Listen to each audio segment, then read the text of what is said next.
My name is Melissa Hurlitz. I'm a city planner and I make $62,000 a year. My personality is to worry about everything, so money is one of them, of course. But in general, I think my husband and I manage our finances very well. We lead a comfortable life.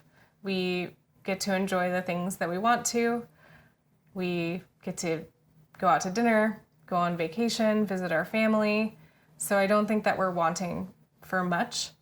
When my husband and I first moved to New York City, my salary was quite a bit lower than it is now. I was making about $50,000 a year. So we picked what we thought was a more affordable place in Queens, about $1,800 a month for a one-bedroom apartment. As my salary increased and as his salary increased, we were itching to move to a new neighborhood to live closer in. So we wanted to not have to commute via subway every day. So we looked toward moving to Manhattan. Living in Manhattan wouldn't have been possible under the initial salary that we were hired on when we moved to New York City. That's only possible because our salaries have grown over the last 3.5 years. Also, living in a neighborhood that you like that has a lot of fun amenities means that you're tempted by those amenities, those restaurants, those places to shop, get ice cream, get coffee. I think we spend a lot more doing things outside of the house than we did before, partly because there's a lot nearby, but also because our apartment's really small and we don't like spending a lot of time in our apartment. When we meet up with friends, we don't host them. We used to do that when we lived in Virginia and in Queens, and now we go out to dinner with friends. So those are things that I don't think about regularly, but are definitely a factor of my increased salary.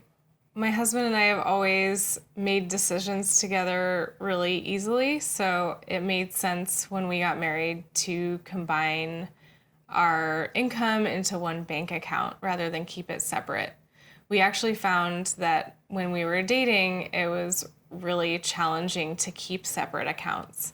And the reason was we were always trying to figure out what percentage we each contributed toward a certain thing, depending on how much our respective incomes were, to make sure it was fair.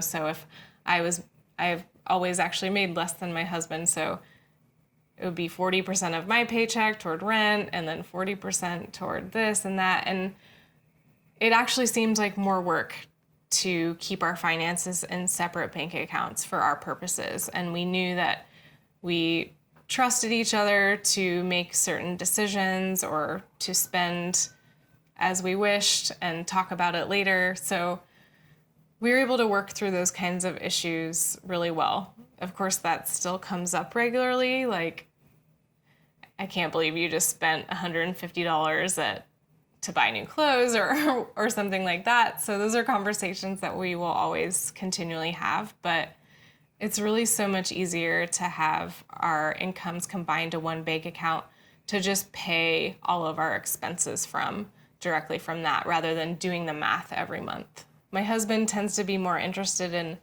the numbers and the Excel sheets, and so he actually has an Excel sheet that allows him to project out in the future how much will be in our bank account after X, Y, and Z bill comes through, and he enjoys knowing that to make sure there's enough money in our account to cover certain debit payments. I don't think that's how I would manage the money if I was living alone, but it's really great, and it works for both of us. My husband and I talk about how our spending is going, not every day, but at least every week. We kind of check in, and I think we both have a sense whether or not we look at the Excel sheet how we're doing. We know, for example, we just got back from a trip. We went out to eat. We took our friends out.